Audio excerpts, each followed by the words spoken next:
Katya. What a pleasant surprise.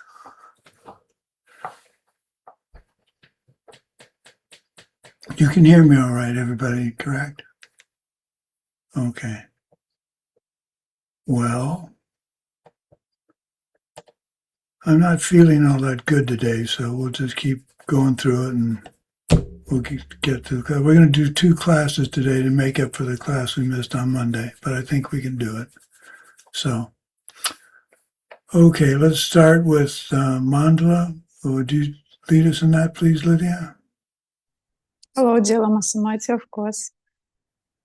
Вот огромная земля, наполненная ароматами благовоний, укрытая покрывалом из цветов. Великая гора, 4 континента, украшенные драгоценными камнями, солнцем и луной. В своем сознании я вижу их храм Будды и подношу их все тебе. И с этим деянием пусть каждое живое существо ощутит чистый мир. Идам гуру ратна мандала камнирятаяни. And let's have Svetlana too from Finland do refuge. Да, всем здравствуйте. Иду в прибежище Будды, Дharмы, Санги, чтобы просветления достичь. Силы добрых дел, таких как щедрости других, позволит мне состояние Будды обрести на благо каждого живого существа. Иду в прибежище Будды, Дharмы, Санги, чтобы просветления достичь. И силы добрых дел, такие как щедрости других, позволит всем участникам курса к просветлению прийти на благо каждого живого существа. Иду в прибежище Будды, Дharмы, Санги, что просветления достичь. И силы добрых дел, такие как щедрости других, позволит всем живым существам во всех мирах к просветлению прийти на благо каждого живого существа. Thank you. Okay, let's do a little rejoicing. Let's start with Daria. Good morning, Lama Sumati. I rejoice. Today I help a little frogs and another animals. I save their life. I saw how his frogs jump to the road, and it's a little frog. It was a little frog too. And I need to go to my job, and I think, okay, I need help, and I put this frog and move to another place from the road so that they would not be crushed people or something. And I'm happy I have time help. Well, good. You made the time to help. That's wonderful. Yeah. You'll have frogs in your life in the future, I guess. Okay, Lydia, what do you have to rejoice in today? I'm rejoicing that my birthday is on 26th. It's of December, but I mean that for me it's a good sign because it's Holy Lama Sarani birthday and your Holy Lama birthday. So I understood that. I'm confused. My birthday's in May and her birthday's in April. Yes, but her birthday is on 2 of April, 2nd of April, and your birthday 6th of May. Right. And I see what you're saying. 26. Duh. I've never had anybody make that correlation. That's very, very sharp of you. Okay, Svetlana, number 2, what do you have to rejoice in?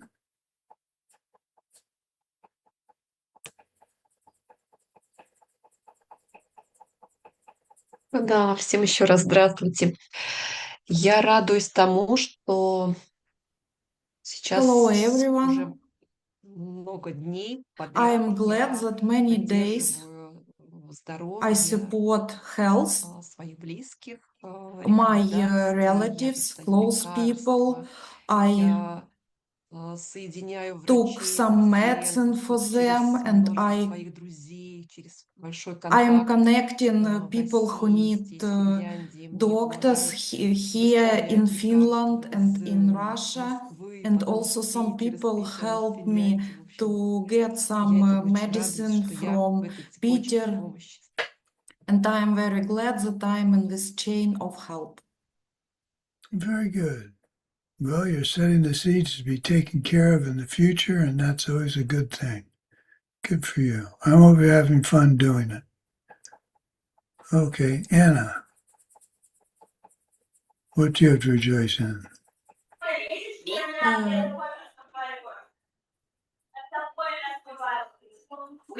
Oh, Violama, we have two Annas. okay, Anna, yes, continue. you're Anna number one.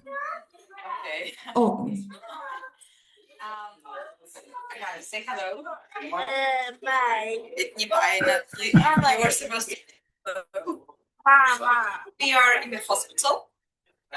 Something strange happened with my daughter during her lunch time. She fell sick, and we are trying to find the cause. And every doctor says that she is perfectly healthy, and they cannot represent us or find the cause of this kind of little sickness because she was not feeling quite well. So we decided to stay here for a little bit to wait for analysis of the blood analyze, and then I think we'll go home. But we spent here a couple of hours, and I'm rejoicing that no one can find anything. So, and this is the best time for practice. I'm doing my ACI courses, and I'm here in the Zoom while the child is here as well. So, and I'm really glad to see you again. We have seen you a couple of days ago, less than a week, and it's very nice to see you again. Well, it's good to see you, and I hope your daughter feels better. I hope they continue to find nothing. Okay, let's go but with it took me a Anna. couple of hours. Oh, I bet. Okay, Anna, translator. Hello, dear Lama Sumati. Hello, everyone. About my rejoicing. I want to rejoice about my reactions with anger. I had a couple situations in which it will be very possible to be very angry. In one situation, I was a bit angry. In other one, I was very polite and not angry at all. So I am glad that I had these situations to check my managing of anger. Thank you for teaching us. Well, you purified 2 instances of anger out of maybe 3 or 4 more. So, very good. I'm kidding, but very good. Okay, let's go to Katya, who we haven't seen in quite a while. Yes, hi, hello. So my rejoice is that I'm happy to be here, starting the course with all of you and see that we are more students now in your classes. And I also want to rejoice to have the opportunity to receive these teachings. Well, I think that's pretty good. Where were you traveling recently? You were off to South Africa. Yes, I went there and I returned and I was doing another things. That's why I couldn't join the classes. Well, but you're here now. You're here now. That's the important thing. Okay, Svetlana, numeral 1. What do you have to rejoice in? Yeah, hello, dear Lama Samadhi. I'm rejoicing that we are having each other, that we are supporting each other on this path. I'm rejoicing in kind help by Alia. We contacted yesterday, and it's a very, very huge support. I am rejoicing about my colleagues. The example of patience, hardworking, and kindness is something that I should implement to myself. Yeah, I am rejoicing in good people in my life, and I want them to stay further. Well, the right way to do that is to rejoice about them and to emulate them. So very good. Okay, Olga.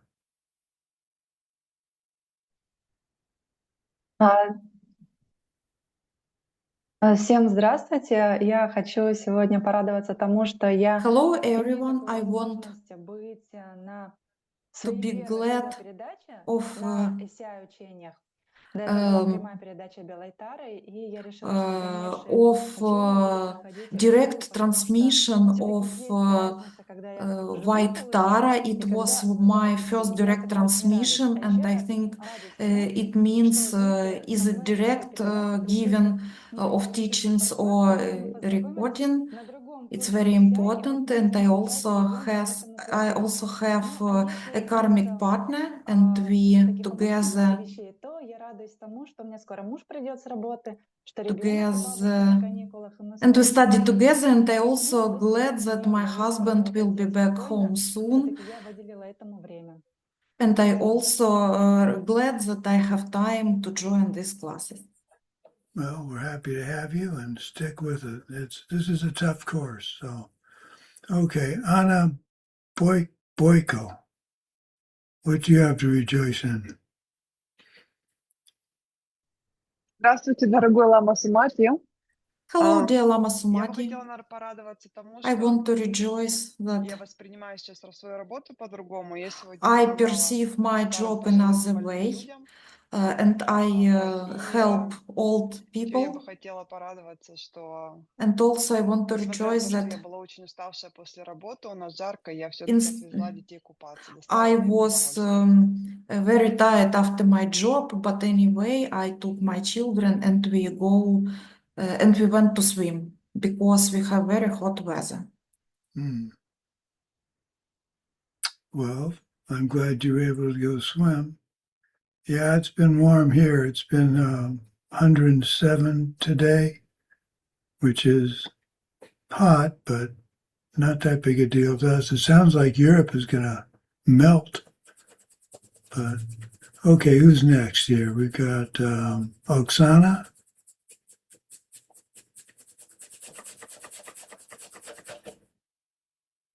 Lama Sumati, she wrote she can't speak, but she wrote, I am glad that I have already started coming to classes directly to the teacher with you, Lama, and I received the transmission of the White Tara practice from Lama Sumati, you. Okay. Let's see, recording engineer or English, Eric? Do you want to rejoice in anything? Well, apparently not. Okay, here we go. I've been having trouble with PowerPoint, so we're going to give it our best shot here. Course 13 is tough. How can I put it? The reading is difficult, but stick with it. Read carefully. Don't just read through the reading quickly. Read it slowly and carefully, and it will be of great benefit. If you don't understand part of it, maybe note that somewhere and go back to it later. What I found was sometimes you just had to read it more than once, and all of a sudden it would crystallize and work. But I'm not a particularly good debater, so we'll find that out as we go.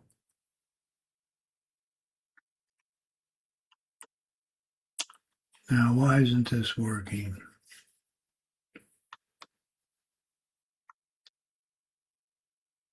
Oh, for crying out loud.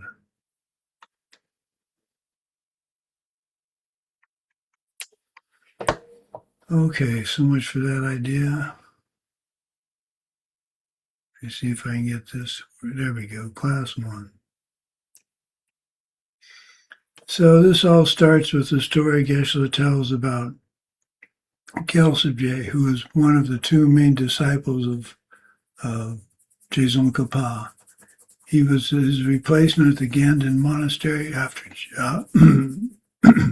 after he passed away. Dear Lama, sorry, we didn't see your presentation.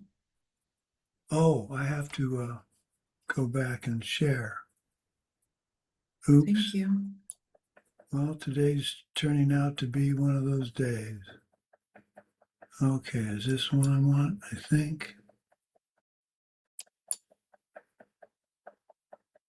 There, you're seeing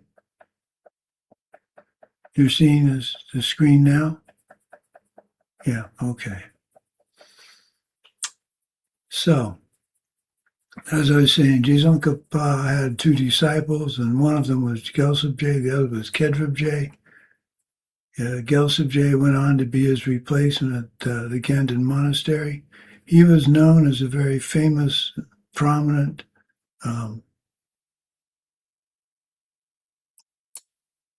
what is going on here?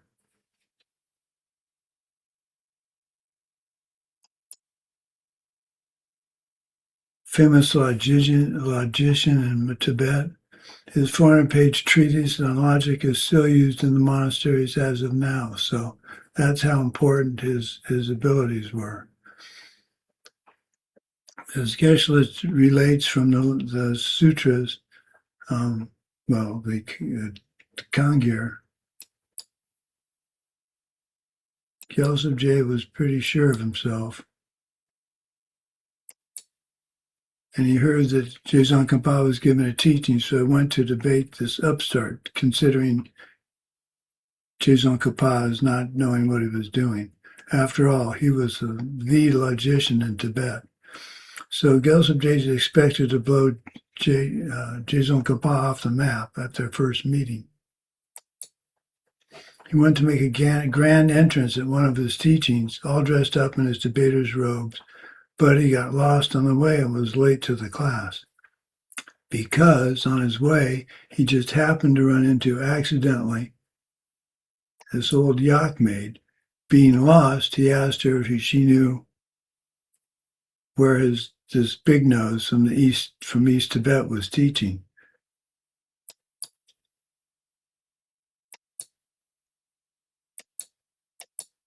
She said, "I do not know, but hey, aren't you that great logician? What's your name?" And Gyaltsabje was quite prideful at the recognition, so when she said, "I've waited years to meet a great logician and have a question for you that's been bothering me for years," he jumped at the opportunity to answer this question for her.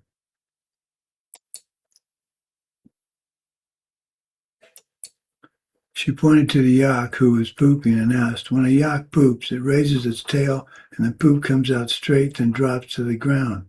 Which side is the upper side of the poop?" He puzzled over that question for a time, not being able to figure it out. As he was straining to figure it out, she turned into an angel who said, "I don't know who you are referring to by big nose guy, but if you're referring to the incomparable, incredible genius of Buddhism, Dzongkapa, he is teaching right over there, pointing the way." There is much more to the story, but you've already probably heard it all. Gyaltsabje went on to become a great disciple and forever after said that the kindest thing he was ever taught by Dzongkapa was Buddhist logic. So I guess it'll be pretty important for us to learn how to debate. I'm kidding. Of course it's going to be important. The readings are dense. Don't ram through them like I was saying earlier. Try to learn one of the debates well for each reading and refer back to the readings over the years. The debater at the beginning of each debate, the reason is wrong. It's going to sound like he's undoing everything you've ever learned. Just do it carefully and you'll be able to succeed. We'll be doing debates every class in some form. This material is what the monks start off with at the age of 7. So think back to when you were 7 years old. When I was 7 years old, it was 1960. What was going on in 1960? Well, none of you were alive, that's for sure. 1960.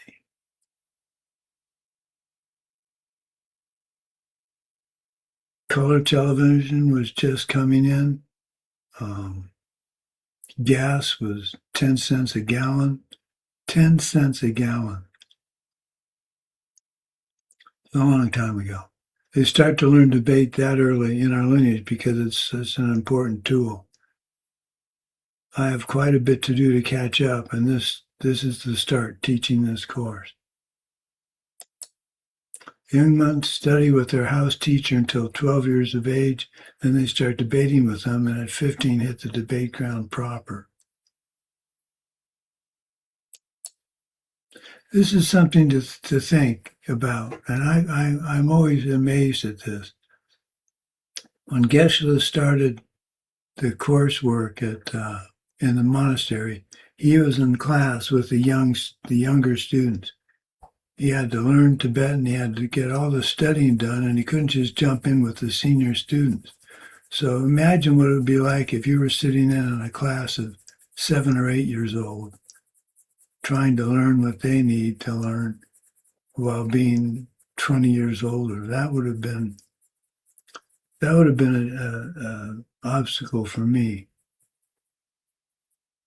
So this course will follow a formal structure of logic study, what makes good reasons, and a little bit of how one debates. Now, I'm not going to go through the physical motions of the debates just because of the constraints of my illness and Zoom and stuff, but we'll describe it.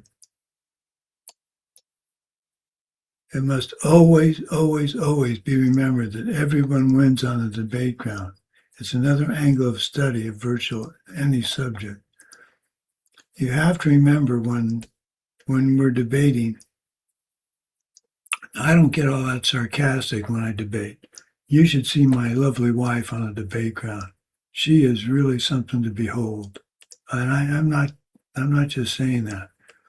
She goes through the intonations, she makes the funny faces, walks away like she's disgusted. And this is all directed at me when we're debating. We usually debate it at home during Diamond Mountain. But don't let your ego get in the way. Don't get upset when someone says you're stupid. That's part of the sarcastic response from the Mahayana perspective. So we'll just keep going. It can get intense. You can feel like a moron. That's me, personal experience. You can have your Lama show up and listen as you space out. Personal experience. We were just starting to learn how to debate, and Geshe Michael and Lama Christie show up and sit down, and I just lost it completely. I had no idea what I was doing. But even better, you can have a wife that likes to debate and makes me do it. So yet another one of my wife's many features. So what texts are we going to be using? Compendium on correct or valid perception. And don't be mistaken, correct and valid are not synonymous. You can have a valid perception, a leaf blowing across the road, and thinking it's a mouse, even though you saw the leaf blow across the road. Or you can have the correct perception, which is it was a leaf, not a mouse. Correct and valid are sometimes used synonymously in the notes. You have to remember that Buddhas have correct perceptions. We have valid perceptions. Who can give me the definition of a valid perception? Anyone? Oh, come on. I can Go try. ahead, Svetlana. Or Anna. Doesn't matter. Valid perception, it is something that you can see right now. not being under some drugs or medicine. Okay, ACI 4. or Or intense, intense mental affliction, pleasure. right, and emotions. Yeah. So, okay. So in other words, 99% of what we see, unless you're a very angry person, are valid perceptions. They just aren't correct because we still think they're part of self-existence and where they're coming from, etc. So Master Dignaga, 440 AD, he was the founder of Buddhist logic, and he compiled information from Lord Atisha from the Kangyur and Tengyur commentaries. Very dense and difficult to read, let alone understand. Commentary on valid perception, a Pramanavartika by Lopan Chukyi Drakpa, Master Dharmakirti, 650 AD. This classic is a defense of the book written earlier by Master Dignaga, but still very difficult to understand. So we're relying on a commentary of a commentary. The Key for Starting the Logic Machine by Purbu Chok Jampa Sultram Gyatso, 1825 to 1901. He was a tutor to the great 13th Dalai Lama, the one before the current one. This is the modern commentary that we would be using. As Buddhism was moving into Tibet and the first teachers died, Master Shankarashita, the meditation teachings got divided.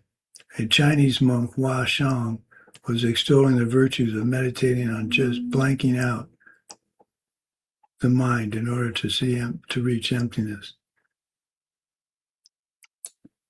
Tradition at the time was that the two competing philosophies or religions would debate in front of the king, and the loser's philosophy or religion would be banned from the country. Master Kamalashila, a student of Shankarashita, defeated Hua Shang, and his style of meditation and compassion became the meditation tradition of Tibetan Buddhism.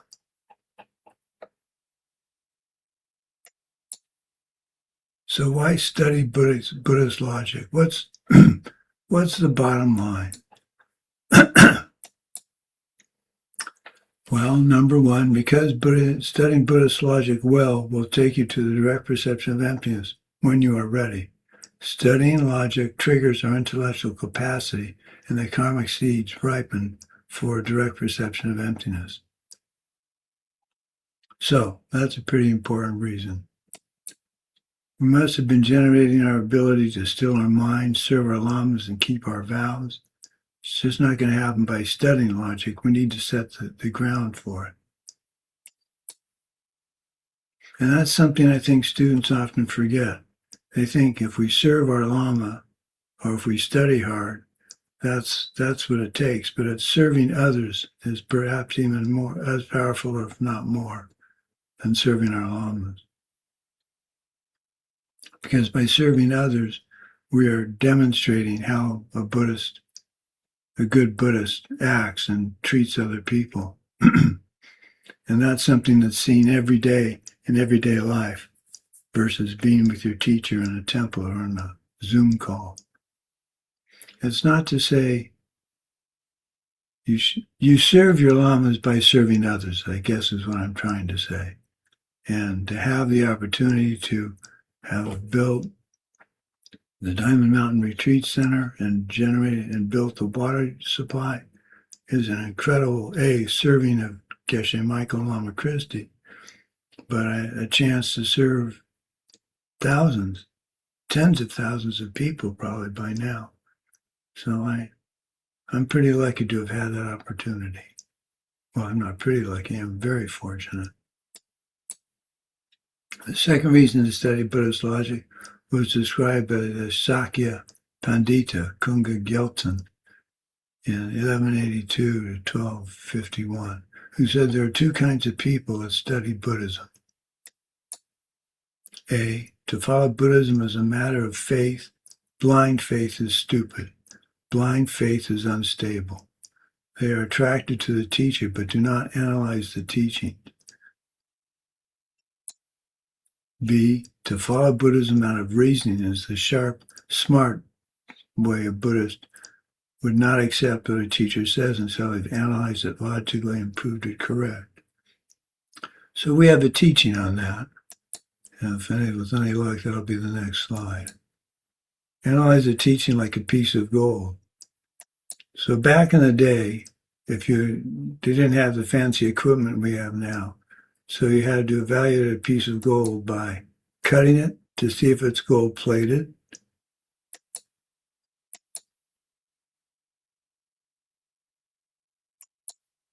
Rub it. Use a touchstone. I'll demonstrate that in just a minute. I'll show you about that in just a minute.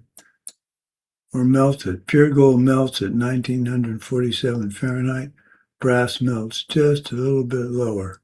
How they were able to realize the melting point, I think, came from the fact that they would have a piece of gold they knew was a certain quality, and they'd keep that around, and they would put the other piece of what might be gold in a separate container, put both of them on the furnace, and see if the sample melted at the same time their standard did. So they didn't have to measure the temperature per se. Now we would measure the temperature. So this is what's called a touchstone. You can buy them. They're not expensive. They're kind of like shale, if you know what a shale rock. It's like, well, it's kind of like sandstone, but it's abrasive. And what you do is you take a standard, I don't know if you can you see my cursor? No? Okay. In the middle is all those stripes represent a standard of, let's say, 18 karat gold has a certain color on this stone. So you take your 18 karat standard and you take the piece of jewelry or the piece of gold that you want to analyze and you rub it on this touchstone. And that leaves a streak. And as you can see, there are different color streaks for the different qualities of gold. So you can melt it, you can cut it to see if it's gold plated, you can use a touchstone, or you can melt it. So to evaluate a teaching, you do something similar. You cut it, you test it against your own direct experience. You rub it, test it against your logical analysis. This is where logic comes in. Does it contradict an authority you reasonably believe to be speaking the truth? So here's kind of a trivial example. Buddhism says we live in a suffering world, but how can curry-flavored ice cream be suffering? For those of you that know me, I like curry-flavored ice cream. Now, I learned something recently from a good friend of mine, Indian friend of mine. And when I say curry, I think I'm talking about the spice, curry. But when you say curry to an Indian, or even in South Africa, it's a dish. You make a curry. You don't use curry as a spice. So I take the curry spice, powdered curry spice, and you put it in vanilla ice cream and stir it up really well. It becomes a really nice color. And if you haven't tasted it, you're in for a treat. It really tastes pretty. Most of my students make a funny face when I say we're going to have that at a teaching. And afterwards, they finish all the ice cream up pretty quickly.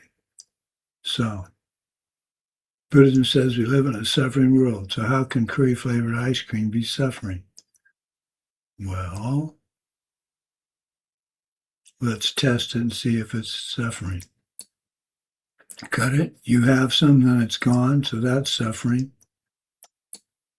Rub it. You have to make curry-flavored ice cream yourself, so that takes some time and is suffering.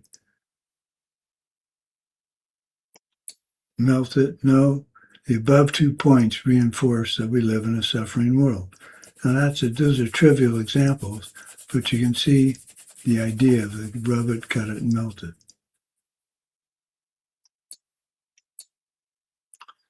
So Sakya Pandita said the only people qualified to keep the Dharma safe in the world are those who understand and can logically prove the truth of Buddhism. Suppose a person comes to understand the scriptural tradition for how to reason, this art of proving or disproving things. A master like this is a person who keeps the teachings of the totally enlightened Buddhas safe here in the world. Now, does that mean you have to master logic to be a good Buddhist? Well, you could probably argue that either way. The idea is you need to be, if you're going to be a Buddhist, you need to defend Buddhism in a strong and powerful way.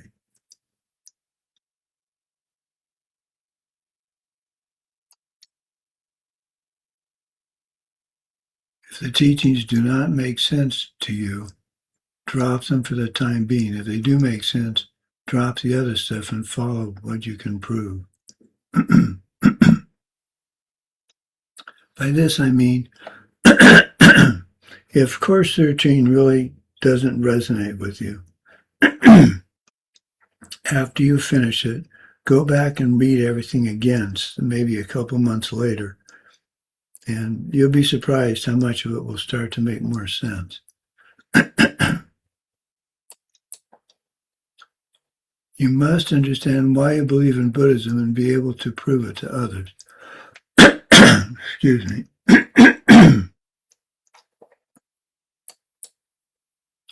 And the third reason, Lord Buddha said, if you're me or someone like me, you can judge another person, but other persons should not judge other people, or they will fall down. Logically speaking, we cannot know what is in a person's mind when they do what they do, yet we judge them constantly on what they look like or sound like or act like, as if we know their motivations and intentions. So if you see someone attacking someone else, they might be a bodhisattva, so who am I to stop them? It doesn't mean that. You don't use that logic, again, there's the logic issue, to allow someone to hurt somebody else. The tough part is, it's our duty as bodhisattvas to try and stop somebody from hurting another, but to reserve judgment about their motivation and their state of mind. That is hard for most of us to do. I give President Trump a lot of credit in his first term for shaking up politics in this country. Do I like President Trump? Do I admire him? No, but he did something that no one else had done. He shook everything up to where people are questioning how politics as usual run in our country. For instance, he's going through this retribution campaign of taking to court the people that he thinks harmed him. So if the Democrats take over, I'm hoping that I'm a Democrat. Well, I'm an independent, but I favor the Democrats. From my viewpoint as a Buddhist, I don't want them to take over and chase after his people and try and put them in jail unless they've done something that was against the law. Most of what he's prosecuting people for, or trying to, is something against his idea of what's right and wrong, which has a strange bent to it. So what he's done, and did unfortunately very successfully in many ways, he's shaken up our way of, the politicians' way of thinking about things. And it'll be interesting to see if the midterm election reflects that. But having said that, I have trouble not judging President Trump for the way he's being president. I'm embarrassed to be an American now because we have such a strange person as president. But see, I'm judging him. And what I have to do is not judge him and even praise him for what he's done right. So I can praise him for one thing. I can praise him for the fact that he shook up politics. And that's what I do. I also praise him for showing me what I don't want to be like. I don't want to hog the headlines. I don't want to cause people to, I don't want to go to war. I don't want to promise one thing and then another. He's ripening so many seeds for my line in the past that as long as I don't get angry about it or start telling lies too, I'm burning off an immense number of seeds for lying. So that's something to rejoice in for me, for him.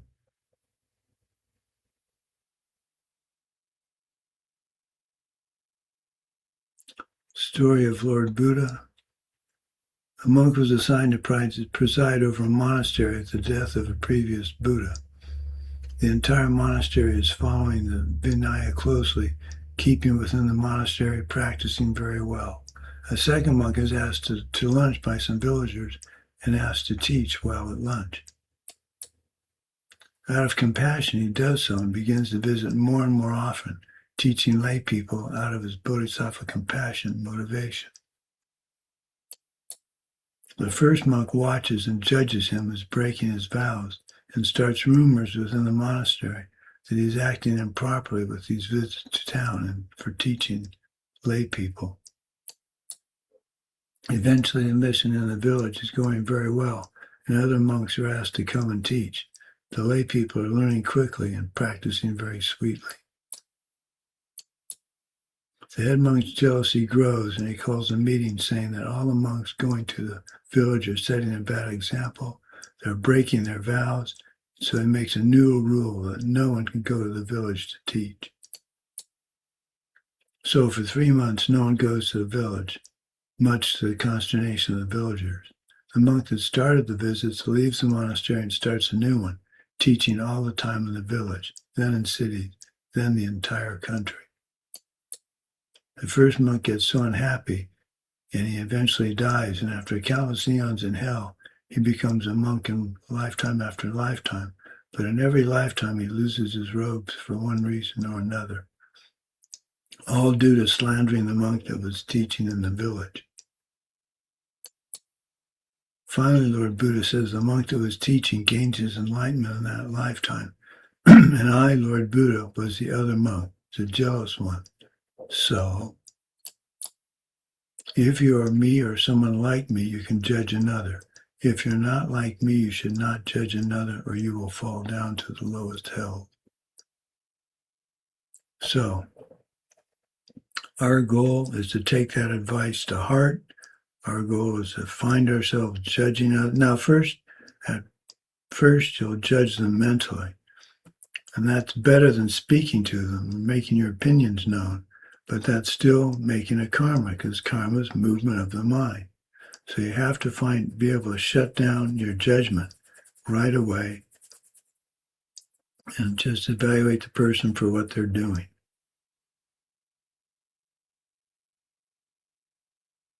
Now, this runs into a bit of a problem for scams on the internet.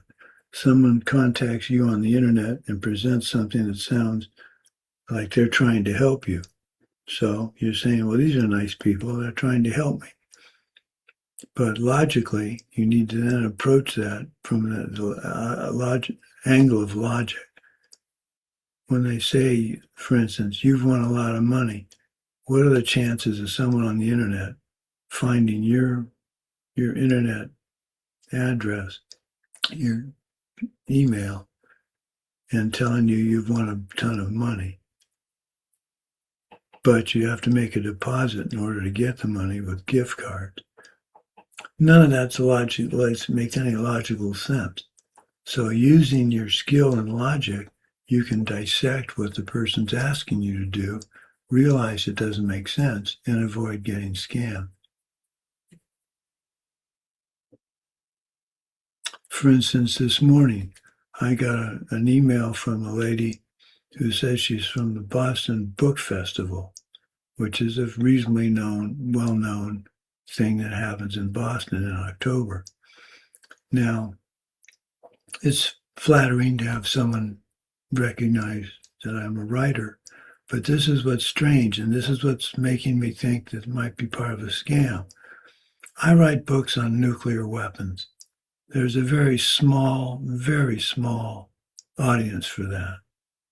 So when she said in her email to me, "Your writing's so appreciated by so many people," no, it isn't.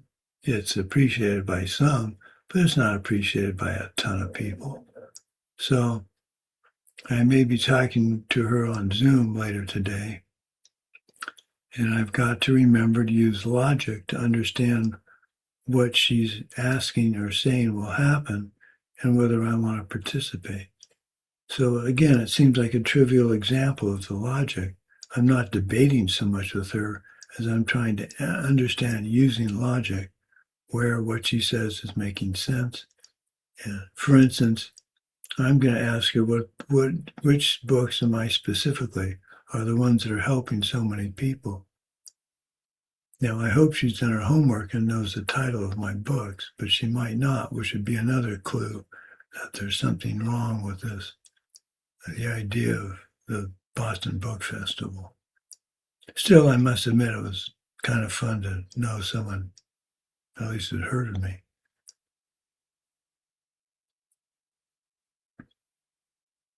So, don't judge another. Now, that's going to be a hard habit to break. So, like we do with the 4 powers, don't say to yourself, "I will never judge another person," because the chances of that happening, at least in my case, is remote. But what you can do is say, okay, for the next half an hour, no matter what happens, I'm going to respond without judgment to whatever request is made. Now, it's hard to do with children, but that's even all the more reason they're great karmic objects to be around.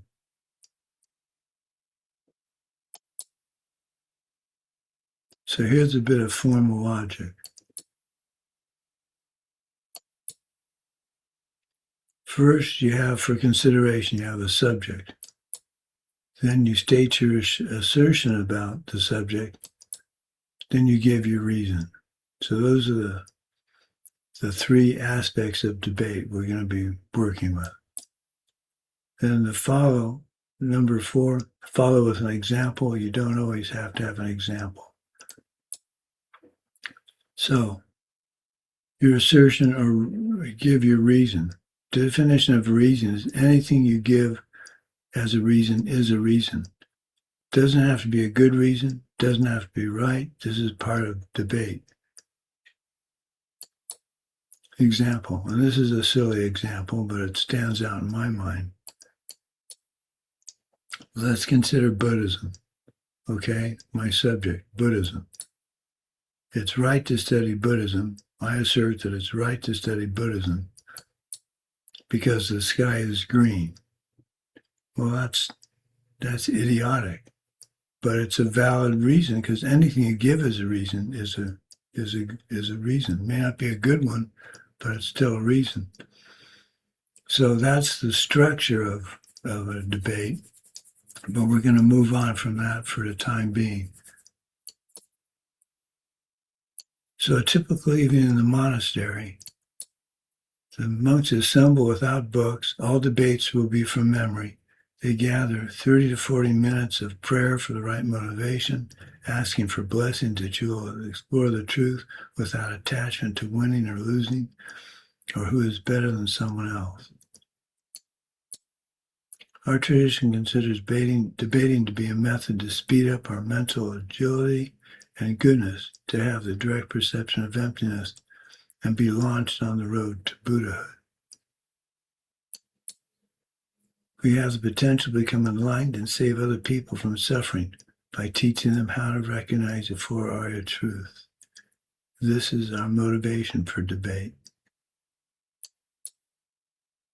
Some debate nights, all they do is prayers for the proper motivation. That's how important motivation is.